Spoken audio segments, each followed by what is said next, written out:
Before we begin, let me tell you this. Sometimes being quiet tells the biggest truths. Sometimes a smile hides many years of sadness, and sometimes a person gives up in a very quiet way. What happens when someone who gave everything decides to take everything back? Stay until the end and don't forget to subscribe and tell me in the comments where you are watching from. They say you don't see the moment something is over, not when it ends quietly. It doesn't go boom. It just gets softer and softer. A gentle fading like the last little fire of a candle before it gets dark. That's how my marriage felt. A slow process of dying out. My name is David Miller. I'm 52 years old, a dad to 2 kids, and a husband, in a legal way, to a woman I don't really know anymore. I live in a nice but not fancy house in a quiet neighborhood outside Austin, Texas. The kind of place with bushes that are cut very neatly and friendly, neighbors you never really know. From the outside, we look perfect, but the truth is hidden so deep under the silence. Even I forgot where it all started. It was the first night of summer vacation. We were supposed to have a party. The house smelled like my homemade meatloaf, and I even lit candles like I did in the beginning of our marriage. But Victoria didn't even look up from her phone, and when she finally did, she put down her fork, wiped her mouth, and said with a little smile that didn't fit her words, "You're just not fun anymore, David. I don't even know who I'm married to." She said it like she was talking about the weather. No anger, no strong feelings, just not caring. And the worst part, our grown children didn't even care. Olivia laughed a little in a weird way. Her eyes stuck to the sports on her phone.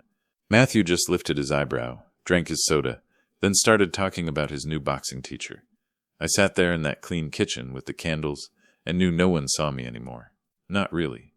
Later that night, I lay in bed looking at the ceiling while Victoria snored next to me like nothing happened. My thoughts went around and around like a noisy old clothes dryer. 30 years, 3 full decades. I gave up being a designer to raise our children, help her with her dreams, and take care of the house. And somehow I had become a ghost in my own life. She used to bring me wildflowers from the gas station when we were young, and had no money. Now she barely remembered my birthday. I tried to make up reasons for her actions. Maybe she was stressed. Maybe I was the one who changed. But deep down something felt bad, like a fruit you don't want to bite, even though it looks good on the outside. The next morning she left early for a work meeting, but I saw the text message flash on her screen before she left the room. A man's name, a heart emoji. I didn't say anything to her. Not yet. I just watched, and the more I paid attention, the more I saw it. The space between us, the lies, the way she pulled away when I touched her arm. I started to smell a different man's scent on her clothes, see strange fancy buttons in the laundry, and find receipts from expensive dinners I wasn't at. I wasn't dumb. I was just tired of pretending to be. But it wasn't just her. It was all of them. My own children acted like I was part of the wall, like I was just there, quiet and easy to forget. They came home when they needed money, advice, or a shoulder to cry on. But they never once asked how I was doing. Not once. So I stopped asking, too. One night, after they had all gone to bed, I stood alone in the kitchen. The sound of the refrigerator was the only noise. I poured myself a drink, opened an old photo book, and looked through the years. There we were, smiling, with our arms around each other. New babies, birthdays, trips, all that life, all those memories. But behind every photo, I saw the moment it started to fade. That night, I made a plan. If no one would notice my sadness, I would make sure they would remember when I was gone. Not with fighting, not with anger, but with the quiet strength of someone who had nothing left to lose. Because sometimes when a man is hurt, he doesn't yell. He makes a plan. And I had just started planning. I didn't need proof. I already knew. But still, there is something about being lied to that hurts more when you see it clearly. It was a Tuesday afternoon when I listened to my gut feeling, instead of ignoring it. Victoria had been more careful lately, or maybe just more distant. Either way, something had changed. She was getting ready more often without me seeing, coming home late, texting in the garage, and suddenly her perfume smelled too strong, like she was trying to hide something. So I did something I never thought I would do. I looked in her jacket pocket when she left for work. Not her phone, just her jacket. I told myself I would feel better if I didn't find anything, but there it was, a folded receipt from a fancy hotel in Savannah. A 2-night stay with a better room and champagne. I hadn't been to Savannah in 5 years. The date on the receipt was last weekend. I sat on the edge of our bed and held the receipt like it was a letter admitting everything. I didn't cry. I didn't yell. I just stared at it, feeling something inside me get hard. Not break, but harden. That was the moment I started to not care. Over the next few days, I watched more closely. When she left for work, I checked our shared calendar. She had no work events planned. When she told me she had an out-of-town meeting, I looked at the history of our shared car's GPS, something I hadn't known I could do. She hadn't gone to work. She had driven 2 hours away to meet someone, and she never once called to check on me. Not once did she lie in a believable way. She didn't even try. It was as if I had become so invisible she forgot I could still see. What hurt the most wasn't that she was cheating. It was how easily she threw me away, like I was an old pair of slippers she could just get a new one for. There was a time when she couldn't go an hour without holding my hand in public. Now she couldn't look me in the eye without blinking away the feeling of being bad. And my children didn't notice. I tried to give them clues. Matthew rolled his eyes and said, "Dad, you worry about everything." Olivia told me to relax, that Mom was just stressed. They defended her. They ignored me, and that was the moment I knew I was completely, truly alone inside my own family. I kept every receipt I found, every strange timestamp. I made copies of everything, not because I was mad, but because I needed to. I remembered our marriage contract, the one Victoria had asked for when we got married. At the time, I had laughed. "You're the one with nothing," I told her. But I signed it anyway. What she didn't remember, or maybe never really read, was the part about cheating. If she ever cheated, I got everything. The house, the money, the car.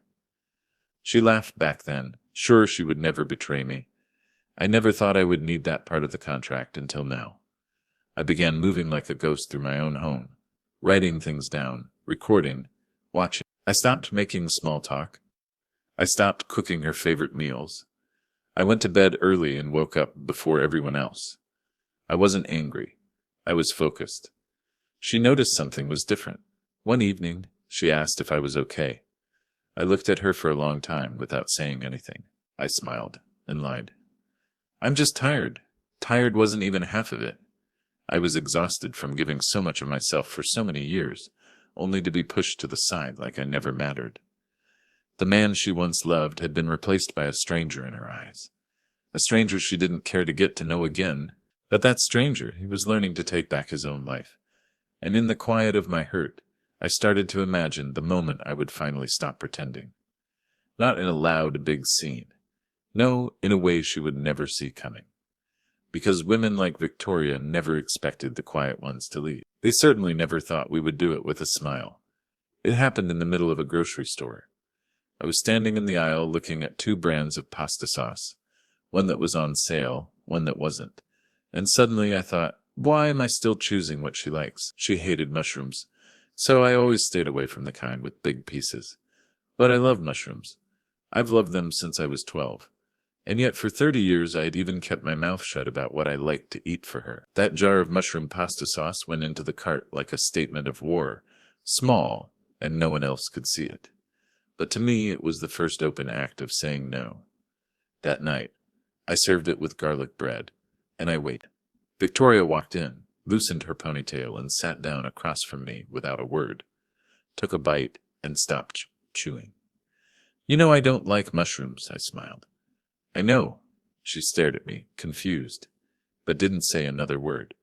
I watched her eat every single bite. I had already started looking for plane tickets, cheap ones, one-way tickets. I chose Copenhagen for a reason. It was beautiful in pictures, far enough away that coming back would be hard, and fancy enough to sound like the kind of trip a woman like Victoria would think she deserved to find herself. A few days later, I told her my idea at breakfast. "I've been thinking." I began buttering toast. I didn't even want. "Maybe we should take some time away from each other. Just a little space to think. You said things have felt not right. Maybe some time alone would help." She didn't look up from her phone. Like a break, I nodded. "You could go somewhere. Clear your head.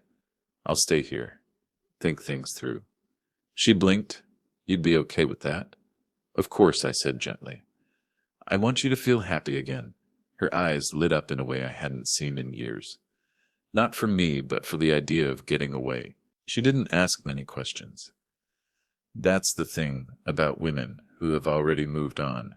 They don't get suspicious when you start moving aside. They think they have won. I used up the last of my credit card money, buying her the cheapest one-way flight I could find. Copenhagen, Denmark. In the middle of the week, in the middle of the day, with no travel insurance, I printed out a fake schedule, with hotels that didn't exist, and tours that were never booked. I told her I had arranged it as a gift, that she deserved something nice for once. She smiled, like a little girl with a new toy. What I didn't say, what I wouldn't say, was that I knew she was taking him. I'd seen his picture once by accident. A man, maybe 10 years younger than me, all fancy suits, and slicked back hair with a laugh that was too loud in a way of acting that felt fake. I had no idea how long it had been going on, but I didn't care anymore. Let him go with her. Let him see her snore, lie, and disappear into her phone during dinner. Let him see how being charming turns into being rude after 6 months. Let him see the real woman behind the perfect front. Let him be stuck in a foreign country with the real Victoria. And while they packed their summer clothes and waited for the days to pass, I smiled to myself and pretended to be the perfect husband. "Are you sure about this?" she asked the night before her flight. "I feel a little bad going without you." I touched her hand. "I want this for you. I really do." I didn't sleep that night. Not because I felt guilty, but because I was so excited. I had never done anything so planned out, so perfect, and I knew there was no going back. The next morning I drove her to the airport. She kissed my cheek and said she would come back with answers. I smiled and waved as she walked toward security. Then I turned my phone off, not just airplane mode. I turned it completely off, took out the SIM cards and blocked every contact. It was like getting rid of a ghost from a haunted house. And for the first time in many years, I felt like I was breathing air that hadn't been breathed by someone else. The house was quiet when I got back. No TV buzzing, no doors slamming, no angry sighs from across the room. Just silence. Not a lonely silence, but a free silence. I made myself tea and sat on the back porch as the sun came up through the trees. Victoria was on a plane, looking for freedom, and she had no idea she was flying right into a trap she had made herself. Let the games begin. There's something really good about knowing exactly what's going to happen and watching someone walk right into it, with no idea. Victoria texted once during her stop, something boring like "almost there."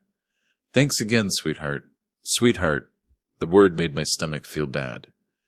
I didn't reply. I imagined her checking her phone again and again, wondering if the internet was not working. By the time she landed in Copenhagen, I had already poured myself a drink, put my feet up, and turned off every way she could get in touch with me. She didn't know it yet, but her trip had already started to fall apart. I could picture it all happening. Her walking with the airport, her usual pride leading the way, the sun shining on that expensive shirt she wore for travel days, probably thinking how new and exciting this trip made her feel, like she was a woman still full of life, not just an old boss cheating on her husband, but Copenhagen wasn't ready to greet her with open arms. I made sure of that. There was no hotel room, no city tour, no private car service or spa package. Everything I booked was just a bunch of fake emails and phone numbers that didn't work. A beautiful, well-made lie meant to fall apart the second she tried to rely on it. Joyce, she didn't call right away, probably too embarrassed to say that nothing was working out. Or maybe she still thought it was a small problem. Maybe she believed she had booked something wrong or misread the emails. But by the second day, the texts started to come faster. "Hey, I think something's wrong with the hotel booking. David, can you check the confirmation email? They said they don't have us on their list. The tour company never showed up. Can you call from your end?" I read every message. I watched the dots appear as she typed, stopped, and deleted. I didn't block her yet. I wanted her to feel the weight.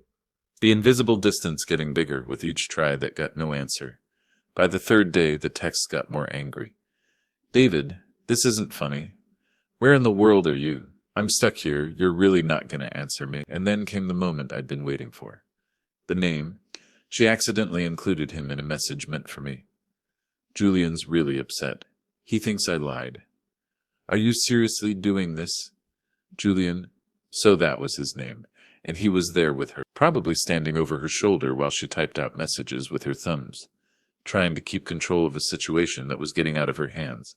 I imagined his face when he realized they didn't have a place to stay, that the hotel didn't exist, that their romantic trip had turned into a problem.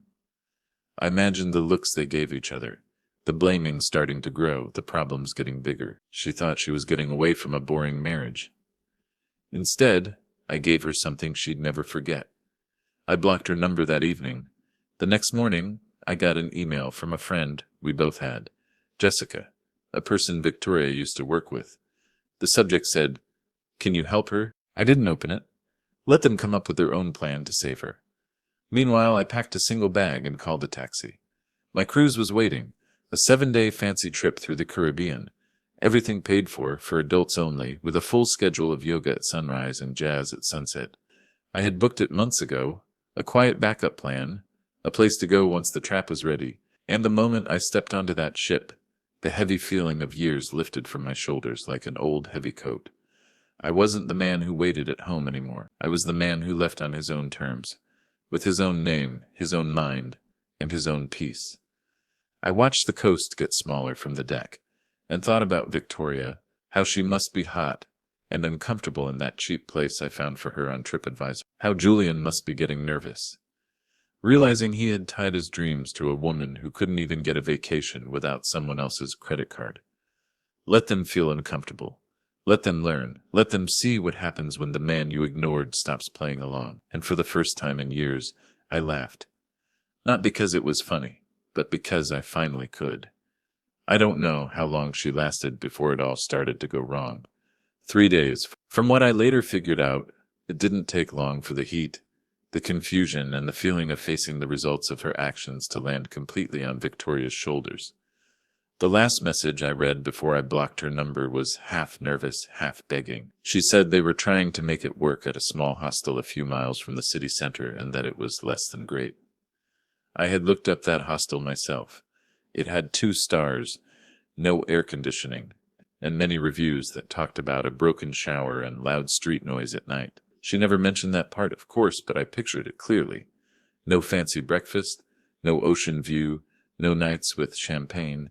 Just 2 people sweating in a room, with no windows, each blaming the other more with every hour that passed. And while Victoria and Julian rushed to understand what had happened, I ordered a second fancy drink by the pool and watched the ocean sparkle like diamonds around me. I wasn't thinking about getting even. This wasn't getting even. It was teaching a lesson. It was an experience. It was the lesson no one had ever thought I would be brave enough to teach. Some people think suffering is screaming, slamming doors, setting things on fire. Mine was silence. On the 4th day of my cruise, just before dinner, I heard a woman on her phone arguing in Spanish on the deck behind me. Her voice was loud, full of feeling, and sharp, and though I didn't understand all of it, one word caught my ear clearly. Gringo, white man. It made me wonder if Julian had already left. And later that evening, I found out he had. It came from an unexpected person, my son Matthew. He texted me while I was halfway through a seafood meal in the fancy dining room. Mom's been trying to get a hold of you. Something about being stuck. Did you actually send her to Copenhagen? I let the message sit for a while before answering. Then I wrote. I thought a break would be good for her. His reply came fast. Dad, she says he left her. She's out of money. She said she's sleeping in some horrible place. You have to at least talk to her. That was the moment I knew Julian had given up, and I felt it, the mean, quiet happiness of finally getting what was right. I never asked why he left. I didn't care. Maybe he saw her begging Gertz for money through a text app. Maybe she yelled at him one too many times. Maybe he realized that the excitement goes away faster when you're surrounded by problems. Whatever it was, he was gone. And Victoria, she was stuck. Embarrassed, broke, and alone. I finished my dinner, ordered dessert, and sent one last message before turning off my phone again. He took the trip he asked for. I just helped him pack. The ship stopped at a private island the next day. I swam for the first time in years. Let the salty water get in my hair, on my skin, and on my clothes. I floated on my back and looked at the sky with nothing but wind and clouds above me. And all I could think was, I was finally free of her. But I wasn't done yet, because when she got back, if she ever got back, she'd learned the final part of this lesson, and it would hit even harder than sleeping on a bed in a hostel with bugs. It would come wrapped in cardboard boxes, sitting on a driveway under a sky that didn't care what you used to be, and I would not be there to make it easier. The ocean has a way of washing things clean, not just your skin, but your heart. That week at sea was more than a vacation, it was a new beginning. Every morning I woke up with the sun shining through the windows of my room, kissed by the salty air and the quiet sound of waves hitting the ship. I stopped setting alarms. I stopped worrying about emails. I stopped wondering what Victoria was doing or how uncomfortable her bed was, or if Julian had truly left her or just said he would. I didn't need to know anymore because I was finally living in a world where her actions no longer controlled how my day was. The first time someone called me sir on the ship, I didn't feel bad. Usually it made me feel old, like I was unimportant. But this time, I wore it like a shield. I was no longer getting smaller under the weight of time. I was getting bigger, moving into a space I had forgotten belonged to me. At the open lounge on the deck, I met other men, all older than me. Some divorced, some whose wives had died, all tired of carrying the invisible weight of everyone else's expectations. We shared rids and laughter and told stories that were both sad and helpful. There was Robert, from Chicago, who left his wife after years when he found a second phone hidden in the closet. Andrew from Oregon, whose son stopped talking to him when he refused to sign on another credit card. Lucas, a retired nurse who came on the cruise alone after his wife died, and found out he liked himself more than he ever did when she was alive. I didn't tell them everything, but I told them enough. And when I did, none of them were shocked. None of them. They just nodded, drank their drinks, and said, "Good for you." One afternoon, I sat alone on the sun deck with a notebook in my hand and made a list called Things I Forgot I Loved. Drawing, mornings without problems. Cooking for fun, not for praise. Walking without shoes on cold floors. Jazz at night, mushrooms on pizza. No one ever asks a husband what he misses about himself. They only ask what he misses about his wife. But I didn't miss Victoria. I missed the man I used to be before I spent decades changing into what everyone else needed. I started to picture a new life. Not a dream, not a huge change. Just a quieter, stronger version of myself. One who didn't say sorry for taking up space. One who didn't feel bad when people looked disappointed. One who knew exactly where he stood. The cruise docked in Orlando on a Sunday. I stepped off the ship with skin that had been in the sun, 2 new books in my bag, and no plan to go back to the version of me that ever waited by the phone. Back home, the silence was different. It wasn't empty. It was mine. I made coffee in the middle of the afternoon and played old music in the kitchen while unpacking. I opened windows and let the fresh air come through the rooms like a new start. Then I opened the closet and began to pack her things, one box at a time, neatly, without bad feelings, without tears. I folded her blouses like I had 100 times before. Only this time I did it for me. The closet became mine again. I cleaned out the bathroom cabinets, the garage shelf, the bedside drawers. By nightfall, the house no longer looked like a home we shared. It looked like a place where someone used to live. And tomorrow she would return from Paradise Lost, from being lied to herself, and find out what it means to be taken out of a life you never cared about. I wasn't angry. I was ready. Because closure sometimes doesn't come from a fight. It comes from a locked door, a garage full of cardboard boxes, and the quiet knowledge that you're finally free.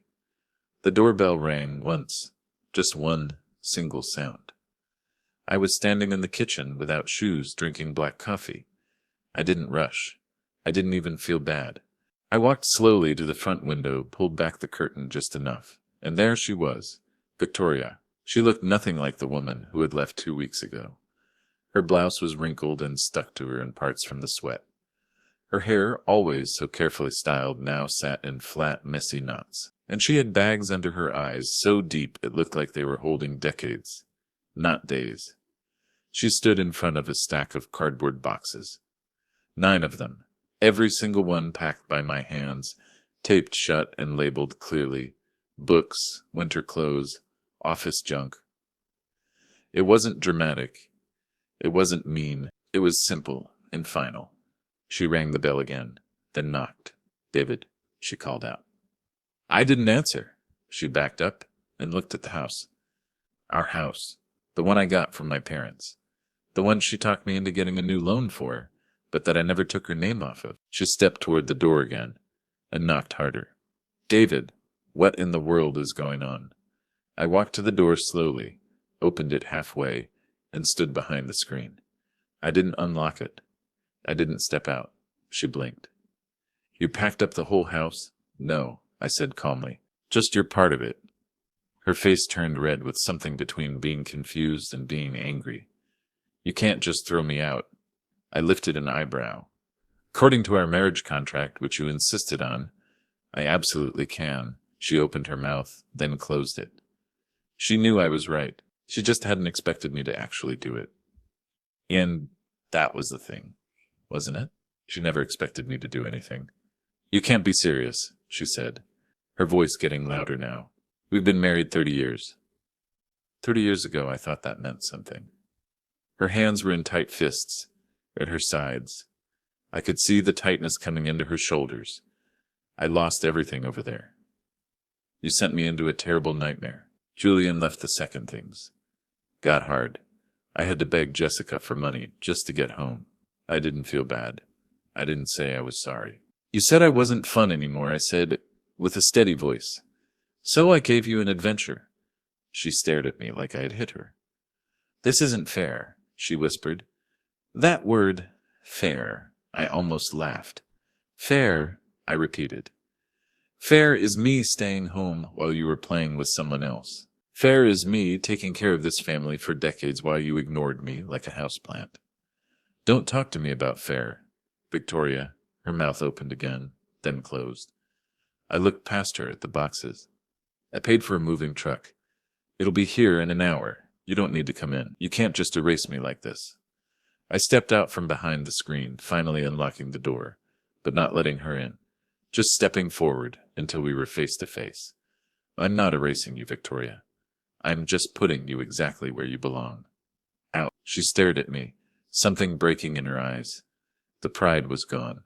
The smugness, the certainty, all of it went away in the hot Texas sun. And for the first time in a very, very long time, she looked small, without power, human. She walked slowly to the boxes, touched one of them, then sat down on the street like someone who just realized the world didn't go around her after all. I closed the door. I didn't lock it right away. I stood behind it and listened to the silence, and I felt nothing. Not sadness, not guilt, not victory, just peace and the sound of my own breath. The kind you only hear when you're finally completely alone in the best way possible. She didn't come back the next day, or the day after that. I guess it took a while to find somewhere to go. Friends don't rush to offer couches when you've built your life on looking like you have everything together. And partners don't usually stick around when the fake roosie breaks and the real man underneath is stranded, broke, and packed up on a driveway. I watched from the window as the moving truck arrived. The two young guys looked confused at first, maybe expecting someone else to greet them, but I handed them the list, pointed to the boxes, and told them exactly where to drop them off. A short-term storage place rented under her name using her social security number, which I still remembered after 30 years of doing taxes together. They didn't ask questions. They didn't need to. As they drove off, I turned back to the house. My house, and closed the door with a finality I hadn't known I wanted. It was done, but not for everyone. That evening, my son Matthew showed up. He didn't knock. He just let himself in like he used to do when he was little. His shoes made noise against the wood floor, and he stood in the kitchen doorway with his arms crossed. "What did you do to Mom?" I didn't look up from the sink where I was washing a plate. "I didn't do anything. She did this to herself. Come on, Dad." "Sent her to Copenhagen, and then turned off your phone. That's not normal. You embarrassed her." I set the plate down slowly. "You know what's not normal, Matthew? Sleeping next to someone for 3 decades and waking up one day to hear that you're boring, that just being there isn't enough, that you've become invisible in your own marriage. That's not normal." He didn't answer, just stared. "And you know what else?" I continued. "She cheated with a man she brought on a trip I paid for. That's what your mother did." His mouth opened, then shut. He didn't know. Of course. He didn't, because Victoria, in all her dramatic telling of the story, probably left out that part. 15 years ago, I added quietly. She did it the first time with someone you used to call Uncle Brian. Matthew's eyes got wide. I found out. I stayed for you and Olivia. I stayed quiet so your childhood wouldn't fall apart. Why didn't you tell us? Because children don't need to carry the bad things their parents do. And because I still believed people could change. But she didn't. He sat down slowly at the kitchen table, suddenly looking like a child again. His tough outside cracked just a little. Why now? Because I'm done. Because I finally chose me. He didn't speak for a long time. Neither of us did. And in that silence, something changed. A heavy and real feeling passed between us, but it was no longer hidden. The next morning, Olivia called. Her tone was meaner, defensive. You embarrassed her, she said. She's very sad. Good, I said. There was a pause. I didn't know it was that bad. I didn't want you to. I told him the same truth. The truth I told Matthew. I let it fall out like a confession. That was a long time coming. And for once there was no stopping Ming. No excuses. Just silence on the other end of the line. I'm not asking you to pick a side, I added, but I won't be sorry for choosing mine. And that was the end of it. That weekend I sold one of the cars. Her car. The money went directly into a bank account I opened with only my name on it. I began clearing out the shared accounts, changing insurance policies, updating who owned what. Every small step was another string cut. I wasn't rushing.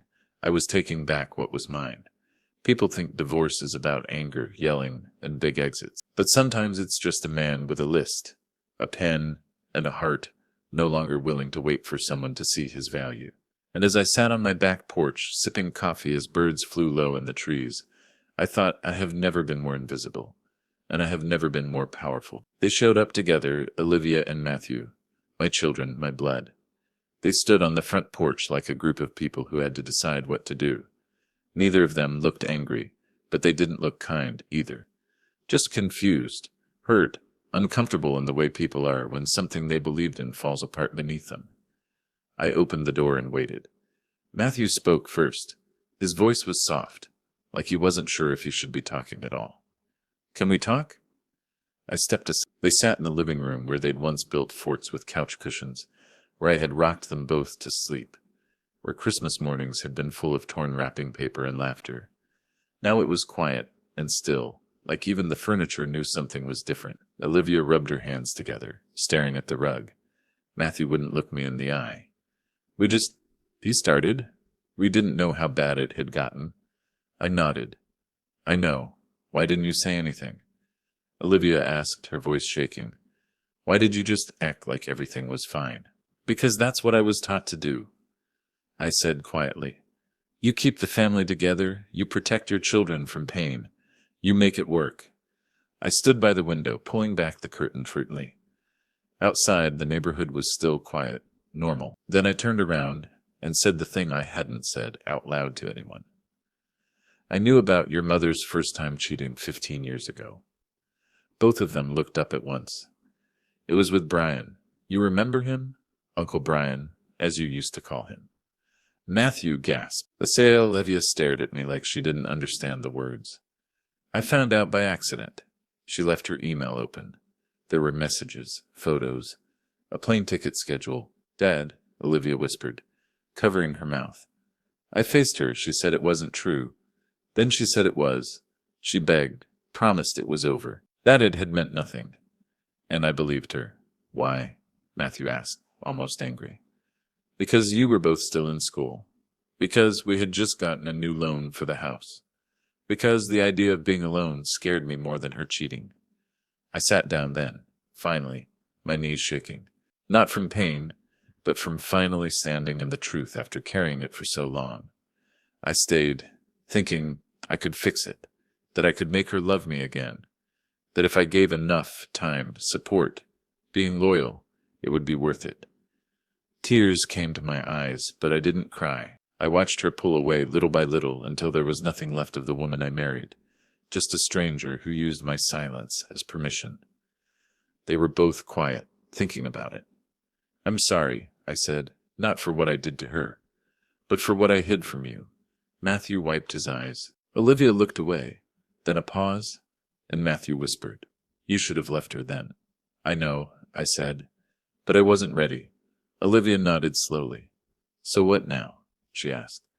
"You're really divorcing her?" "No, the marriage contract handled that for me." They looked surprised. She signed it 30 years ago. Cheating meant she walked away with nothing. She thought it was a joke. I didn't. They both sat back, quiet, and then Matthew said something I never expected to hear. "I'm proud of you." It came out small, like a secret he was scared to admit, but it felt like thunder in my heart. I smiled. "Thank you." I just stopped. I wish I'd seen it sooner. "I didn't want you to. I wanted you to have a happy childhood. Even if it cost me mine." The silence that followed wasn't heavy. It was full of respect. They didn't stay long. They left together, arms brushing, walking slower than usual. And when the door closed, I stood in the middle of the house that had once held my whole life. Now it held something new. The truth. And finally, I wasn't the only one carrying it. The next morning I stood in front of the mirror longer than usual, not because I was checking for new lines on my face or wondering if my gray hair was showing, but because for the first time in years, I actually knew the man staring back at me. His eyes weren't tired anymore. His shoulders weren't bent over. There was something new in his face, something strong. I'd spent most of my adult life looking past myself, at the kids, at Victoria, at to-do lists and calendars and dentist appointments, at everyone else's needs. Now I looked at me. I pulled out a notebook from the kitchen drawer, the one where we used to keep shopping lists and old coupons. I flipped it to a blank page and wrote 3 words at the top in big letters. "Start over now." And underneath I made a list. Sell the SUV, close joint accounts, get a P.O. box, meet with a real estate agent, find a new place. Not too big, but sunny. Start drawing again. Open that online store I always talked about. Each line felt like a shovel, digging up the parts of me that had been buried under 30 years of later. I called the bank, the lawyer, the real estate agent. I put the SUV for sale online, posted clean photos, and cleaned out the glove box. Inside was a half-used parking pass from one of Victoria's work trips. I smiled and threw it in the trash.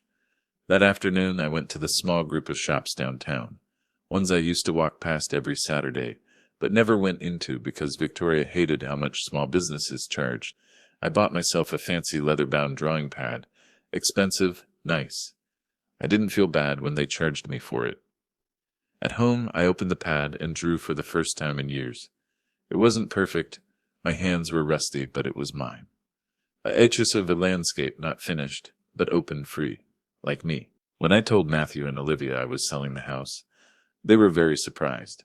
"But it's the house we grew up in," Olivia said, her eyes wide. "It's also the house I died in." "Little by little," I said gently. "It's time."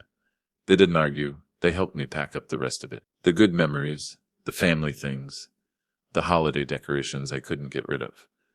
I gave away old furniture, called the real estate agent, listed it within a week, and when the offers came in, I picked the one from a young couple with a baby on the way. Let it hold happiness again. Let it hold someone else's new beginning. I signed the papers on a Wednesday and closed the door for the last time. That evening, I moved into a bright 2-bedroom apartment on the edge of town. It had a balcony that looked over a park, light that came in across the wood floors in the morning, and a tiny extra room I turned into a studio.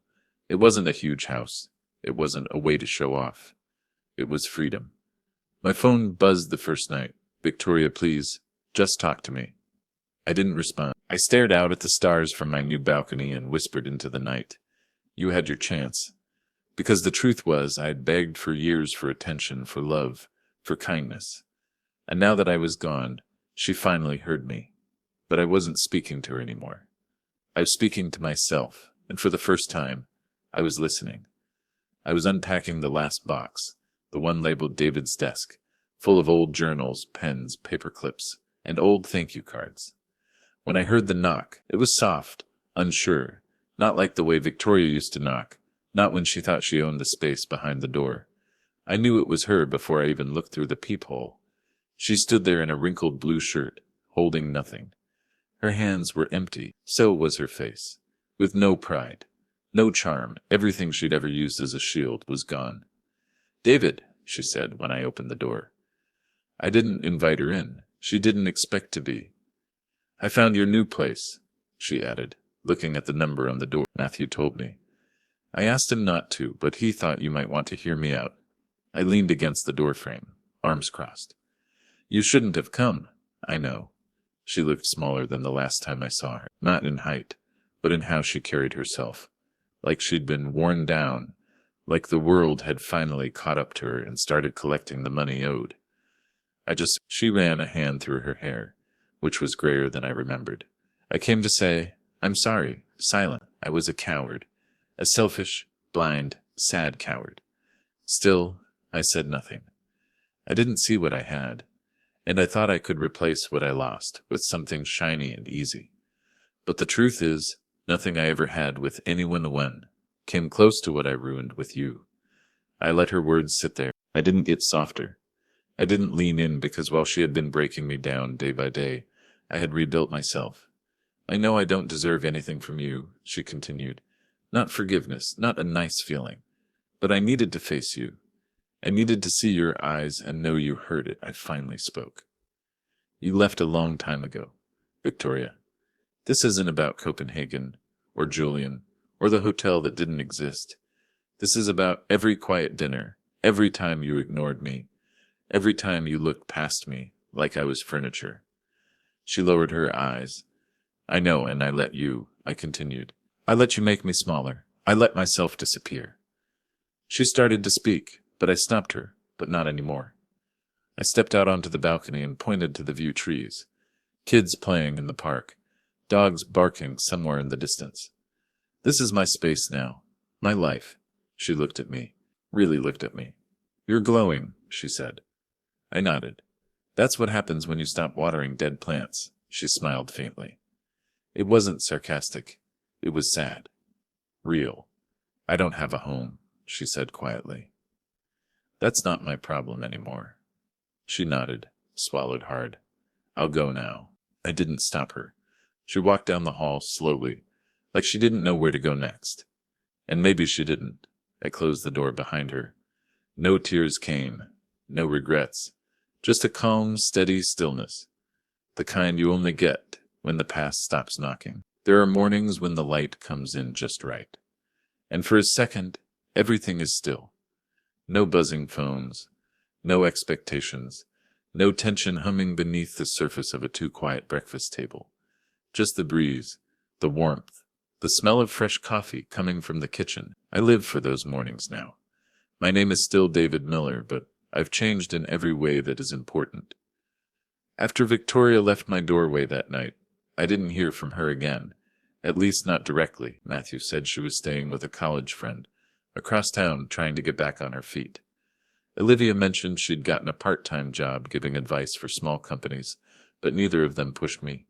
Not anymore. They saw the lines in the sand. They saw the man I'd become, and more importantly, they respected him. In the months since, I sold the last of our joint things, finished separating all legal and financial ties, and invested in something I never thought I'd have again myself. I opened that online store, Ink and Steel. It's small, but it's mine. People order prints of my drawings, pictures of places, feelings, scenes from memory. Each one holds a piece of the quiet, powerful change that saved me.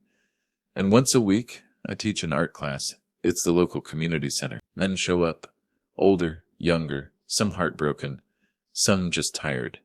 And we sit in a circle sketching, coloring, telling stories between drawing lines. We don't always talk about what we've lost. But sometimes healing isn't like, sometimes it's a shared silence between people who finally decided to choose themselves. I still walk through the park most mornings. There's an oak tree by the path, with a bench beneath it. I sit there with a thermos of coffee and watch the runners go by. Kids chase each other, dogs bark at squirrels, and the world keeps going on, lighter, cleaner. One day, a letter came in the mail, written by hand, no return address, but I knew the handwriting. It was short. "David, I hope you're happy. I hope you found peace. I never really knew how much damage I caused until I had to sit with it in silence. And I finally understand that the silence you gave me was louder than anything you could have said. I'm sorry for everything. And thank you for setting me free too, Victoria. I folded it neatly and slid it into the back of my sketch pad. Not because I needed to keep it, but because it was the last chapter, the end of the story I'd never asked to write, but wrote anyway. A man doesn't always get what he deserves in courtrooms or with public apologies. Sometimes he gets it in the quiet choice to choose himself after decades of being everyone else's support. And when he finally lets go of the weight of what he was never meant to carry, something amazing happens.